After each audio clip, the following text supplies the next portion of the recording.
Olá pessoal, e aí, tudo bom com vocês? Sejam muito bem-vindos, sejam muito bem-vindas a mais um vídeo aqui no nosso comentário ao projeto de lei 04 de 2025, projeto de lei esse que busca alterar, atualizar o nosso Código Civil atualmente vigente. Se você chegou aqui agora nesse vídeo, saiba que esse é um projeto que eu estou desenvolvendo, onde eu vou trazer em cada vídeo comentário referente a um dispositivo do projeto em comparação ao texto do código. E assim, eu quero que você tenha base para posicionar-se sobre a necessidade ou não de reforma de fato do Código Civil. E muita gente falando muita coisa, muita gente sendo favorável e muita gente sendo contrária, sem apresentar as reais soluções. Eu já li muita coisa e tem justificativa de tudo quanto é tipo, das mais absurdas possíveis até as mais lógicas também possíveis. Então eu vou trazer aqui pontos de comentários, artigo por artigo, para que você, ao assistir toda a sequência, entenda e tire sua própria conclusão, descobrindo se o código de fato precisa ou não precisa ser reformado. Esse vídeo daqui eu vou dedicar ao artigo 5º do nosso Código Civil, que também é espelhado pelo artigo 5º do PL 04 de 2025. E do que é que fala o artigo 5º? O artigo 5º ele trabalha com a questão da maioridade.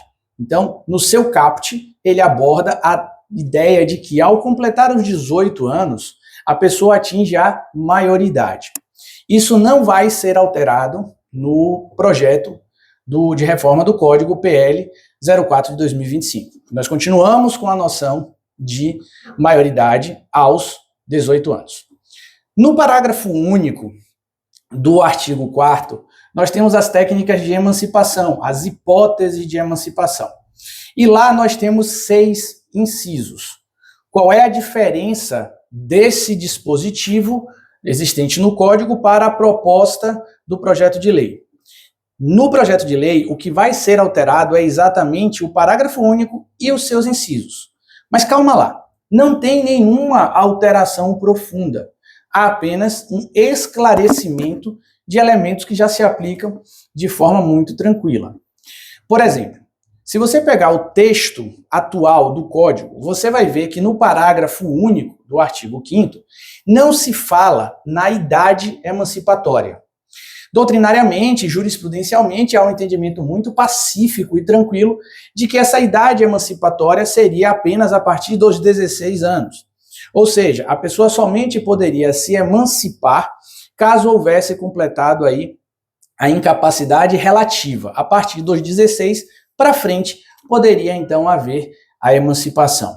O que é que o projeto, o PL 04 de 2025, trabalha? Ele traz no texto do parágrafo único a informação de que a emancipação ela somente ocorrerá entre os 16 completos aos 18 incompletos. Então, não alterou nada, apenas explicou e apenas contextualizou algo, contextualizou dentro do código, vamos botar assim, que o projeto pretende, algo que doutrinariamente, jurisprudencialmente já está na realidade muito tranquilo. Além desta alteração, você vai perceber que no projeto existe um inciso, são 7, a mais do que no Código Civil vigente, são 6. E por que isso acontece? Porque o inciso 1º do parágrafo único do texto do Código atualmente vigente, ele nos traz a ideia da emancipação voluntária. E dentro do inciso 1º, existem 2 hipóteses de emancipação voluntária. Aquela feita por cartório, declaração dos pais, via cartorária, extrajudicial e etc. E a feita judicialmente, através de uma sentença judicial. O PL 04 de 2025, ele pega estas 2 hipóteses e desmembra. Então ele cria um inciso 2º para diferenciar a hipótese da emancipação extrajudicial da emancipação judicial. Ou seja, também não altera em nada. Aquilo que estava previsto em conjunto no inciso 1º passa agora a ser apartado em inciso 1º e inciso 2º. Por isso que quando você olhar o projeto, você vai ver que lá tem um inciso a mais do que o que existe hoje no nosso código.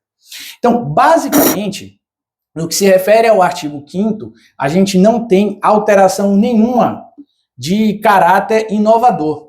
Nós temos apenas a consolidação daquilo que jurisprudencialmente já existe, daquilo que doutrinariamente já existe. E houve também uma arrumação do texto no critério dos incisos que eu estou te falando. Dito isso, vamos às minhas críticas e opiniões a esse dispositivo. Eu acho que o legislador perdeu uma grande oportunidade de acabar com a questão do casamento de adolescentes. Existe ali a hipótese que trabalha com a emancipação a partir do casamento. E a gente sabe que existe lá no livro de Direito de Família a capacidade de casamento, né? A capacidade para você casar, ela é menor do que a capacidade civil. Lá no livro começa aos 16 anos. Acho que não tem mais razão, não existe mais uma razoabilidade social para a gente manter uma capacidade casamentária antecipada em face da capacidade civil. Não há por que viabilizar que dois adolescentes se unam numa relação matrimonial. Eles aguardem aí a sua capacidade civil para assim fazer. Isso é uma opinião minha. Casando-se aos 16, eles emancipam, como consta aqui no nosso inciso 2º do Código ou inciso 3º do projeto. Acho que o legislador tinha que eliminar o casamento de adolescentes, tá? Tinha que acabar com a questão do casamento de adolescentes, e aí eliminaria este inciso. Um outro inciso também que eu acho que não deveria existir mais era um inciso que reconhece a emancipação para pessoas que consigam ingressar no serviço público. Textualmente, só é permitido o ingresso, a posse no serviço público apenas aos 18 anos. Então essa norma está bastante esvaziada, porque ninguém vai conseguir tomar posse em serviço público por vedação legal antes dos 18 anos. Mas ele foi aprovado no concurso aos 17. Perfeito. Mas para tomar posse, somente aos 18. Salvo o melhor juízo, eu só conheço um precedente, que foi do Tribunal de Justiça de São Paulo, que reconheceu a emancipação de um indivíduo que passou para o concurso da polícia e começou a cursar a Acadepol aos 17 anos. Não me perguntem por quê. E aí o Tribunal de Justiça considerou que ele, na condição de Acadepol, né, por ter uma dedicação exclusiva, ali ele já poderia ser considerado, então, um servidor público e, por isso, trabalhou com a perspectiva da emancipação.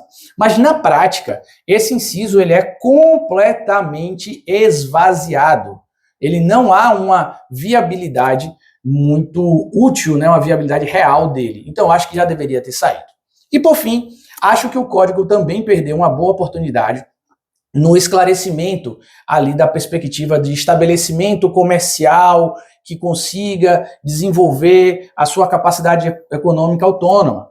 Ele poderia ter sido um pouco mais profundo e mais detalhado nesse inciso específico para abordar também a questão aí dos YouTubers, a questão do pessoal que está trabalhando na internet, dos adolescentes que conseguem auferir renda na internet.